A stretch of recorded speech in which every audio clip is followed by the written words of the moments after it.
Mumbai exactly Mumbai किती मुंबई ठीक आहे. मराठी में करना है? हां मराठी. आज आत्ताचा लेटेस्ट आकडा 1135 आणि आज ने वाढ त्याच्या तुलनेमध्ये आपल्या देशामध्ये साधारणतः 4.5 ते 4.5 हजाराच्या दरम्यान दिवशी. तर अशा स्वरूपात इटलीमध्ये सुद्धा अशाच 2.25 लाखाच्या वर आहेत. त्यामुळे एक कंपॅरिझन जर केलं तर संख्या आपली नक्कीच वेळेत मेजर्स घेतल्यामुळे वेळेत आपण जे निर्णय घेतल्यामुळे आणि जे कंटेनमेंट स्ट्रिक्टली राबवल्यामुळे निश्चित प्रकारे आपल्या ह्या संख्या तुलनात्मक कमी आहेत. त्या असायला नको. कोणीही याचं समर्थन करणार नाहीच. एक जरी संख्या वाढली तरी ती एक तो स्पाईक ज्याला मी म्हणतो तो मोठा येत असतो. तर तो कंट्रोल करण्याच्या संदर्भाने आपला विषय चालू आहे. संख्या निश्चित वाढेल, बेरीज हा होईल, पण तेवढीच डिस्चार्जही होत आहे हेही मला समाधानाची बाब सांगितली पाहिजे. तर आजच्या दृष्टिकोनातून जवळजवळ 120च्या दरम्यान हे डिस्चार्जसुद्धा झालेले आहे. आणि त्यामुळे मला असं म्हणायचं की डिस्चार्ज होण्याची संख्यासुद्धा दररोज वाढणारच आहे. हे सुद्धा मला या निमित्ताने आपल्याला लक्षात आणून द्यायचं आहे. काही महत्त्वाच्या बाबी आहेत. मुंबईसारख्या ठिकाणी काल मी काही धारावी वगैरेच्या ठिकाणीसुद्धा जाऊन आलो आणि सहज त्या ठिकाणची एकंदरच संबंध देशाला ती एक काळजी असणारा विषय. कारण 10-15 लाख लोक तिथे एकत्र राहतात आणि दाटीवाटीची वस्ती आहे आणि त्यामुळे एक काळजीचा विषय असतो की तिथे एकंदर 7 पेशंट्स आहेत. तिथे कशी काय आपण व्यवस्था करतो आहोत, तिथली काय पोलीस डिपार्टमेंटचा विषय असेल, तिथं क्वारंटीन एरियाला भेट दिली, आयसोलेशन एरियाला भेट दिली, कोविड हॉस्पिटल जे साई हॉस्पिटल तिथं ठरवण्यात आले त्याला भेट दिली आणि एकंदर तिथल्या लोकप्रतिनिधींशी सुद्धा चर्चा केली. तर तिथले काही प्रश्न समजावून घेतले. ते लगेचच प्रवीण परदेशी जे आपले कमिशनर आहेत त्यांनाही समजून सांगितले. त्यांनी पण ताबडतोबीनं तो प्रश्न तिथल्या पब्लिक टॉयलेट्सच्या स्वच्छतेचे विषय होते. तिथे काही फायर ब्रिगेडची गाडी स्वच्छतेच्या दृष्टिकोनातून पाहिजे होती. अशा अनेक बाबी आहेत छोट्या मोठ्या. त्या सगळ्या गोष्टी तिथे सांगितल्यात. जरा पोलिसांना अधिक जास्त त्या ठिकाणी सोशल डिस्टन्सिंगचा नियम पाळण्याच्या संदर्भात आग्रही त्या ठिकाणी आम्ही सांगितलेलं आहे. कारण शेवटी एक आहे की या दाटीवाटीच्या ठिकाणी फार मोठ्या संख्येने संसर्ग होण्याची काळजी त्या ठिकाणी वाटत असते. त्यामुळे तो पण एक महत्त्वाचा विषय. आज मला एक अत्यंत महत्त्वाचं मुंबईकरांना खास करून सांगितलं पाहिजे आणि हा मुंबईकरांपुरताच नाही तर माझं असं म्हणणं आहे की पुण्यामध्ये सुद्धा आता हा विषय कंपल्सरी व्हावा असं मी पुण्याच्या सुद्धा कमिशनरांना सांगेल किंवा नागपूरच्या कमिशनरांना सांगेल. जिथे संख्या जास्त आहे तिथे आपल्याला नक्कीच कंपल्सरी मास्क हा घालणं गरजेचं आहे. आज मुंबई महानगरपालिकेने आपला आम्ही जो अधिकार दिला गेलेला आहे की इपिडेमिक डिझीज ॲक्ट 1897 यांचा अधिकार प्रत्येक महानगरपालिकेच्या कमिशनरला दिला आहे आणि कलेक्टर्सला दिला आहे. त्या अधिकाराचा वापर करून त्यांनी आज फाईन म्हणजे पेनल्टी त्या ठिकाणी करण्याचं ठरवलेलं आहे. त्यामुळं मुंबईत यावं. कारण त्याचाही एक स्टडी असा झालेला आहे की श्वसनाच्या माध्यमातून सुद्धा एकमेकाला जरी आपण सोशल डिस्टन्सिंग थोडं मेंटेन जरी केलेलं असेल तरीसुद्धा थोडाफार ज्याच्यामुळे संसर्ग होण्याची चिन्ह असू शकतात. म्हणून मास्क घालणं कंपल्सरी केलं आहे. ज्यांच्याजवळ मास्क अधिकृत दुकानातून मिळत नसतील किंवा काही असेल तरी त्यांनी स्वच्छ घरात बनवलेले असतील किंवा आपल्या मोठ्या रुमालाचा वापर करून का होत नाही, परंतु साध्या कापडाचे साध्या कॉटनच्या मास्कसुद्धा त्या ठिकाणी वापरावेत. परंतु मास्क कंपल्सरी आहे हे मुंबईकरांनी लक्षात ठेवण्याची निश्चित प्रकारे गरज आहे. सर, ज्या पद्धतीने आपण बघतोय की धारावी आता जास्त टेन्शनची गोष्ट झाली आणि झोपडपट्ट्यांमध्ये पोहोचला. एक तर हा कम्युनिटी स्प्रेड आहे का आपण स्टेज 3 मध्ये पोहोचलो? मी जबाबदारीने एक सांगेल की कुठल्याही परिस्थितीत स्टेज 3 मध्ये पोचायचं का पोचलेत का नाही हे आपण ठरवण्यापेक्षा दररोजच्या त्याच्यानंतर आपल्याजवळ असलेल्या एकंदर सगळ्या माहितीवरून कुठेही आपण फेज 3मध्ये नाहीच हेच मी या निमित्ताने सांगेन. आणि WHO सुद्धा अशा काही परिस्थितीमध्ये सांगत असते, स्वतःहून सुद्धा प्रोॲक्टिव्हली डिक्लेअर करत असते. धारावी बंद करावी अशी एक मागणी येते की धारावी बंद करावी. मला असं वाटतं त्यावर नियंत्रण ठेवून आहोत. जसं मी काल पण जाऊन आलो, मी आत्ता आपल्याला सुद्धा प्रेस आणि मीडियाला बोलत असण्याच्या अगोदर फार स्पष्टपणे मी पोलीस विभागालाही कळवलं. तिथले ज्या DCP होत्या आमच्या महिला भगिनी त्यांनाही सांगितलं आणि आत्ता मी प्रवीण परदेशींनाही बोललो. स्ट्रिक्ट सोशल डिस्टन्सिंग मेंटेन करणं आवश्यक आहे आणि तिथल्या पब्लिक टॉयलेट्स वगैरेमध्ये सुद्धा जी गर्दी होते तिथंही खऱ्या अर्थाने एक प्रकारे त्यांचं हायजीन किंवा त्यांचं एक स्वच्छता मेंटेन करण्याची आवश्यकता आहे. आणि म्हणून तिथला संसर्ग टाळण्यासाठी ज्या ज्या काही गोष्टी च्या सूचना देण्याची गरज होती त्या सगळ्या दिलेल्या आहेत. मला वाटत नाही की आज एकदम ज्याला आपण बंद करावं वगैरे अशातला कुठलाही प्रकार नाही. जो काही लॉकडाऊन आहे तो धारावीत अधिक प्रभावी कसा राबवला जाईल तेवढ्या सूचना आम्ही देतोय. त्याच्यावर बारकाईने लक्ष ठेवून आहोत. सर, आज पंतप्रधान असं म्हणाले की संपूर्ण देशात आणीबाणीसारखी परिस्थिती आहे आणि ही सतत चर्चा होते की वेगवेगळ्या राज्यांनी केंद्राला सांगितले की तुम्ही लॉकडाऊन सध्या उठवू नका. मला वाटतं त्या बाबतीत सुद्धा आपण करण्याच्या दृष्टिकोनातून आपण त्या ठिकाणी लक्ष ठेवलं. राज्यात मृत्यूचा आकडा वाढत चालला आहे. तुम्ही परवा देखील म्हणालात की अपेक्षेपेक्षा जास्त आहे. आता पुण्यामध्ये देखील मृत्यूचं प्रमाण वाढलंय. एक तर मृत्यूचं टक्केवारी आता किती झाली आणि किती गंभीर आहे? सरी मृत्यूच्या दरापेक्षा जास्त आहे. मी पुन्हा जबाबदारीने सांगेल, काल आपल्या कॅबिनेटमध्ये सुद्धा याची चर्चा झाली. आमचे जे प्रधान सचिव आहेत डॉक्टर व्यास यांनी सुद्धा कॅबिनेटला सांगत असताना सुद्धा सर्व म्हणजे ज्या काही महत्त्वाच्या बाबी आहेत त्यात या स्पष्ट करून दिलेल्या आहेत की यामध्ये कोमॉर्बिडिटी म्हणजे दुर्धर आजारांनीच ग्रासलेली जी खऱ्या अर्थाने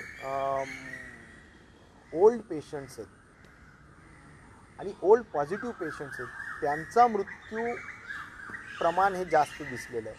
मग ज्यामध्ये मी पुन्हा सांगेल की बाबा जे क्रॉनिक हायपरटेन्शनचे किंवा लॉंग स्टँडिंग डायबिटीज असलेले किंवा रिनल फेल्युअर झालेले म्हणजे किडनीचे आजार असलेले किंवा हृदयाचे आजार असलेले असे काही पेशंट्स आणि ते पॉझिटिव्ह सापडले तर त्यांना जास्त मोठ्या पद्धतीनं म्हणजे जे काही झाले जो आकडा आहे त्यामध्ये त्यांचा आकडा हा 95% वर आहे.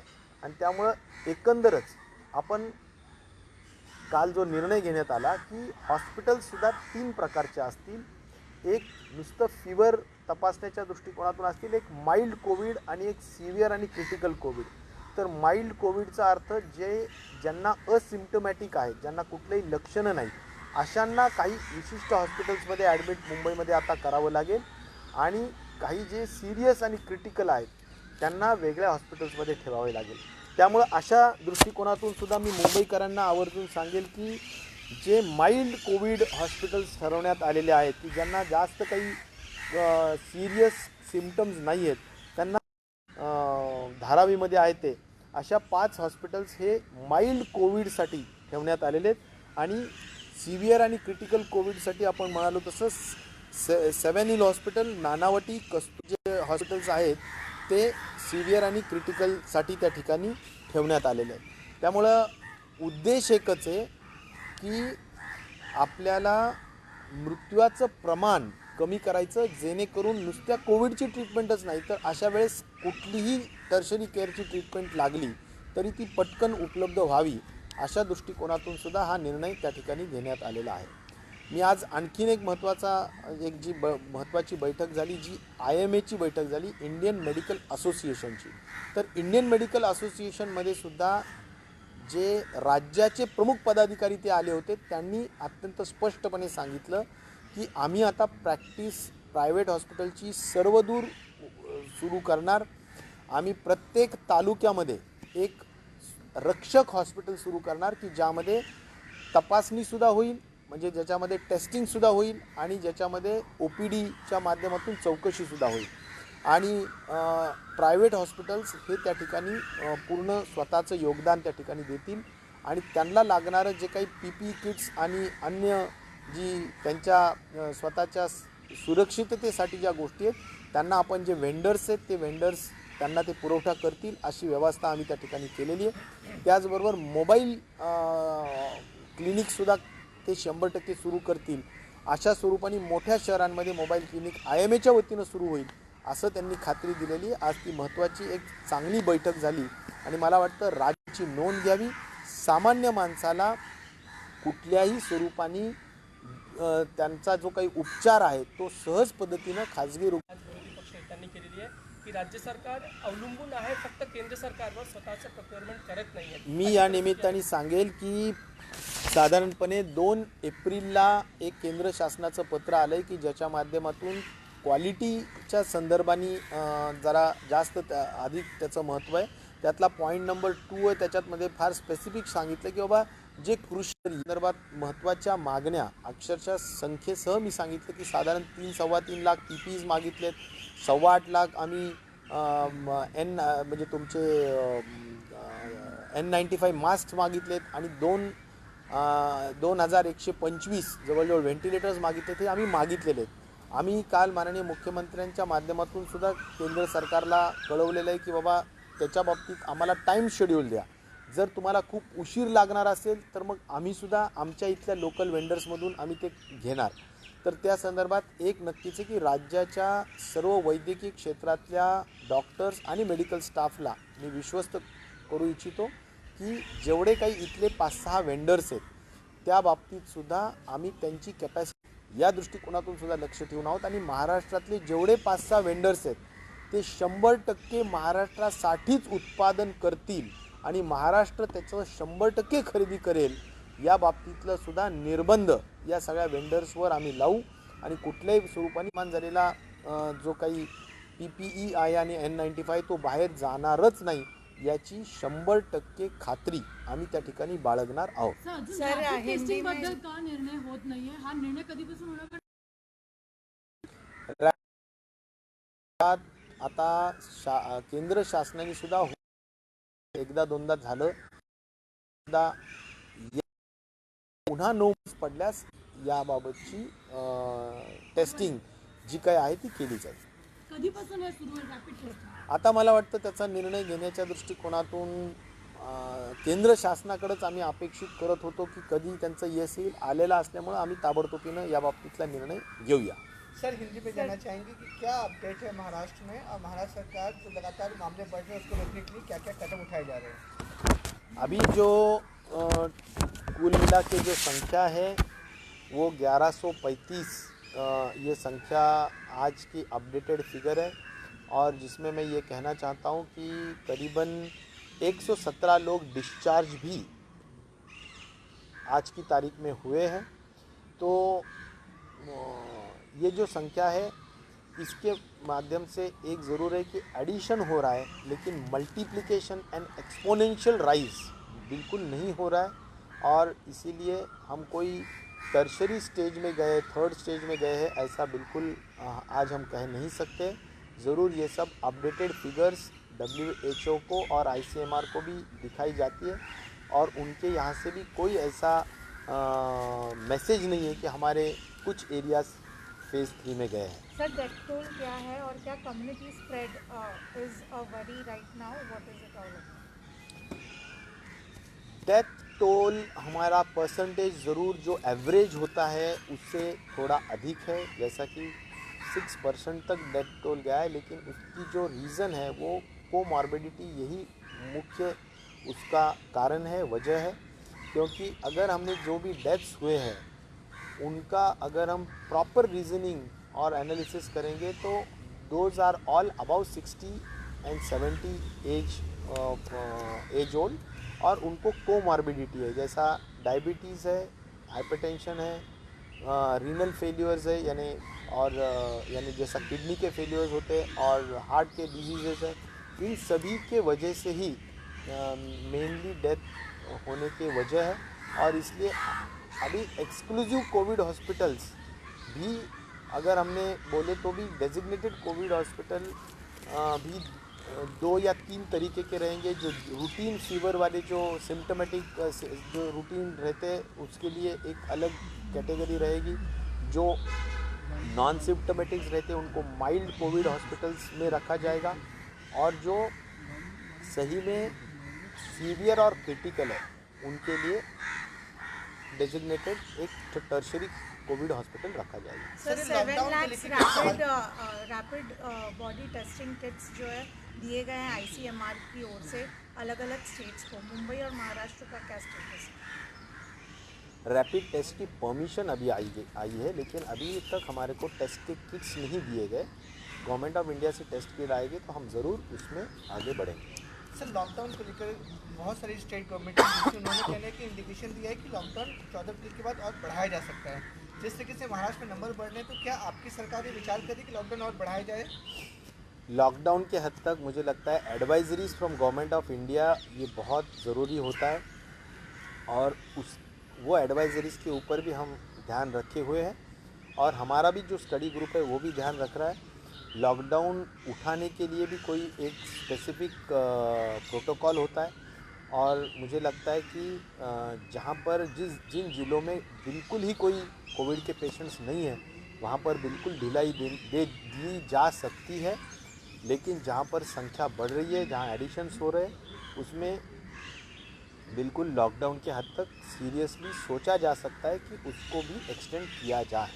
से इंडिकेशन आ रही है कि जो दूसरी स्टेट गवर्नमेंट है वो 2 हफ्ते लॉकडाउन और बढ़ा सकती है। अगर महाराष्ट्र में लॉकडाउन बढ़ाया जाएगा तो कितने दिन या कितने हफ्ते के लिए कुछ मुझे आइडिया? लगता है ये सभी 12-13 तारीख के दरमियान डिसीजन लिया जाएगा, पूरा सोच समझकर डिसीजन लिया जाएगा।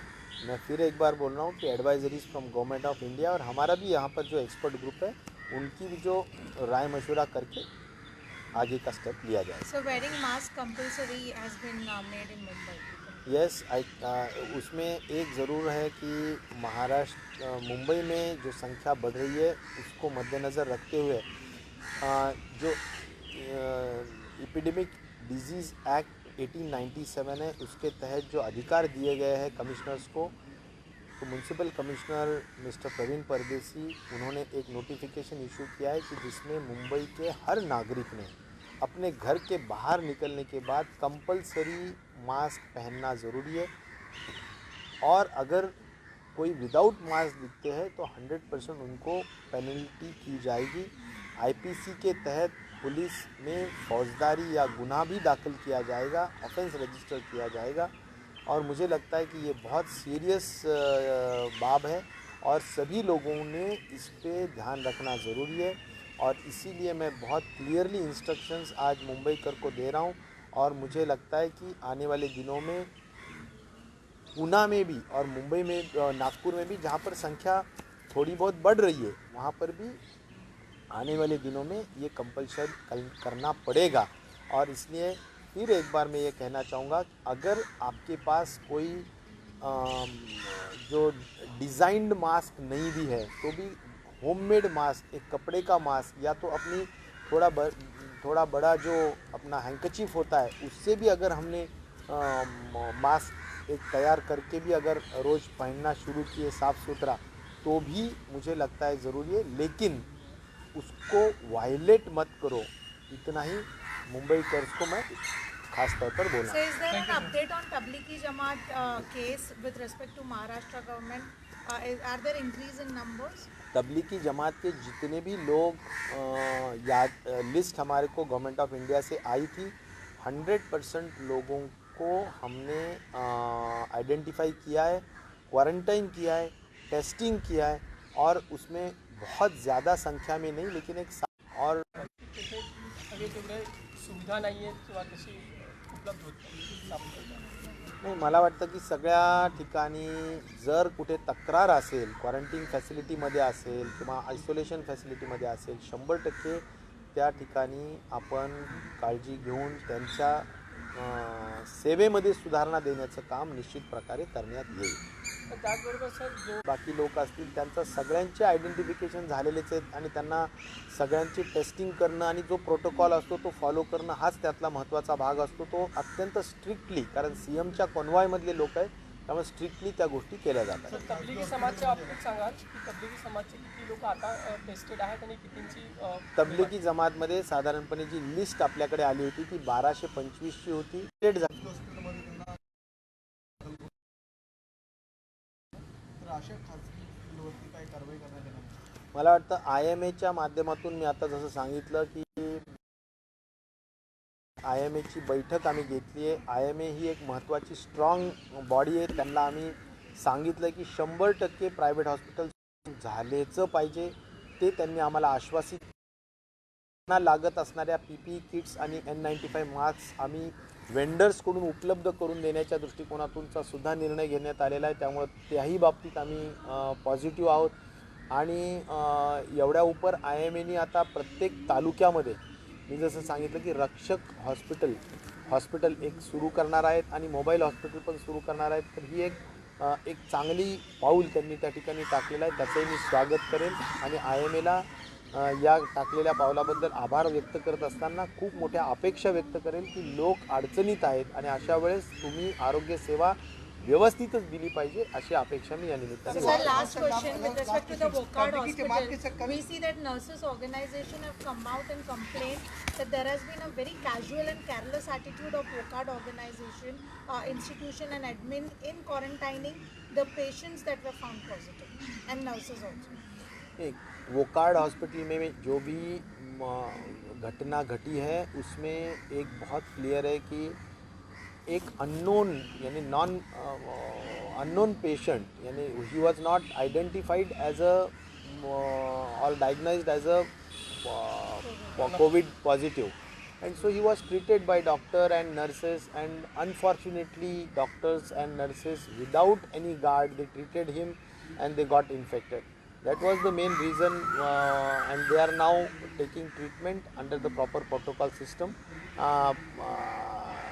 I think this type of incident should not happen.